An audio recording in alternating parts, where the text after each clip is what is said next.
Hello friends, and welcome to this week's edition of Spreading the Mojo. I'm betting that a lot of you ended up making the Jobu's Lucky Wings because it sure came through in the pinch. Well, the task doesn't get any easier this week with us going to Philadelphia.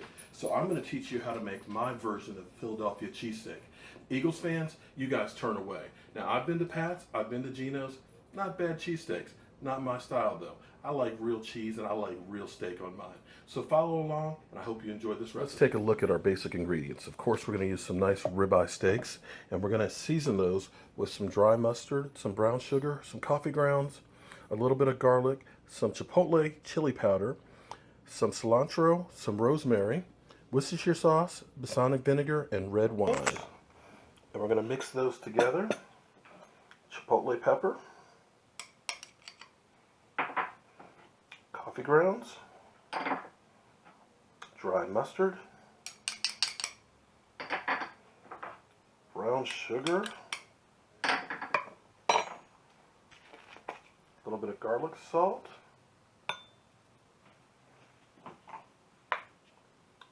a little bit of coriander,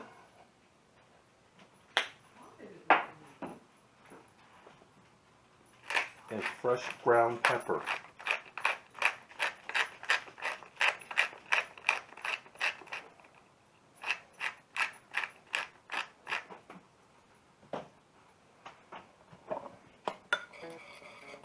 Mix all that up.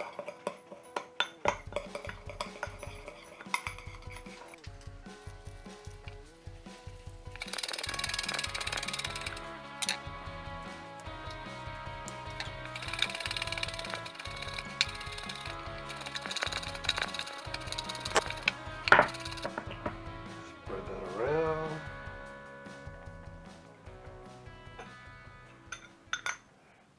Add our dry ingredients.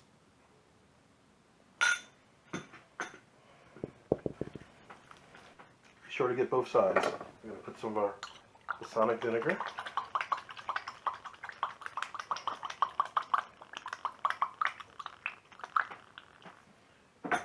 Some of our Worcestershire sauce. Make sure you put plenty of that on there. Some of our red wine. Now that that's seasoned real well, we're going to go ahead and just let that marinate for an hour or two. The longer the better, to let those flavors soak in to really, really give it a great taste.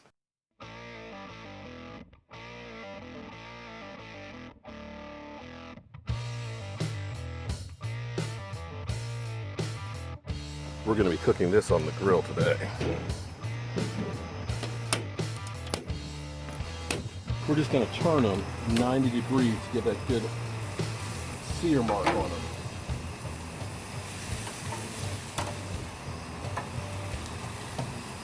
Now you can use the same recipe and not do it as a steak and cheese, just have a cowboy steak.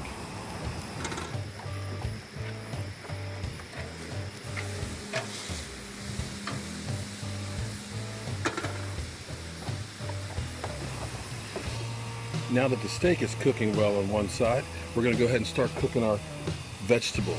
I'm going to put a little bit of butter on our griddle.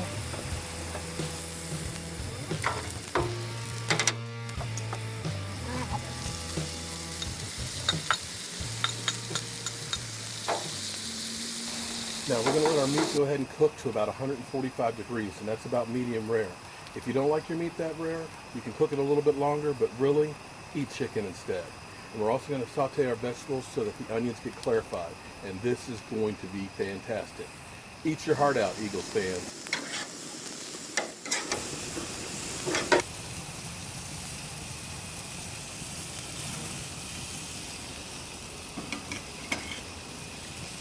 Now check these babies out. We cooked that internal temperature to 145 degrees and they are perfect. Now, we're going to let that rest for about 10 minutes so that way all the juice and stuff stays in. We don't want it to all run out. We want it to be pretty and colorful, unlike those steak and cheese in Philly. Now, as far as the sauce goes, we can't have just regular mayonnaise on a Jobu steak and cheese, not if we want that extra mojo. So what we have is a half a cup of mayonnaise, half a cup of sour cream, and a quarter cup of horseradish. And we're just going to mix that together, and that's going to be our sauce. And instead of having a rubbery steak and cheese sub, we're going to go ahead and get an Italian sub. Now, if you've got a lot of people coming over, you can get up to 3, 6 foot, however big you need, and you can have that bad boy ready. And part of the reason why we want to have such a big, hard sub roll is these are really juicy, and you don't want it to fall apart. Okay, friends, we've got everything we need to make this steak and cheese fantastic. So I've got my Italian roll here, and what we're going to do is we're going to take some of our roasted peppers and onions, and we're going to put that on the bottom of the sub roll. We're going to take all of this meat. Oh boy, look at that meat. Oh, juicy.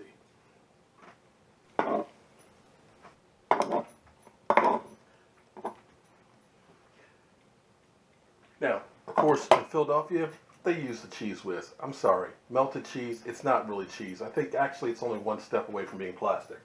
Now, I like Swiss cheese, and I also like pepper jack cheese. You can use cheddar cheese, but if you really want to be Philly, you can use the cheese whiz. But we're going to put some cheese on top of there. I'll do 1/2 Swiss cheese, and I'll do the other half with the pepper jack.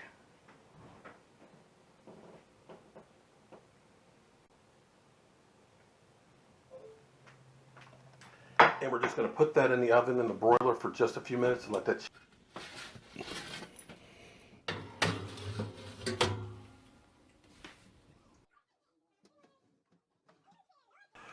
Well, as you can see, our steak and cheese is out of the oven.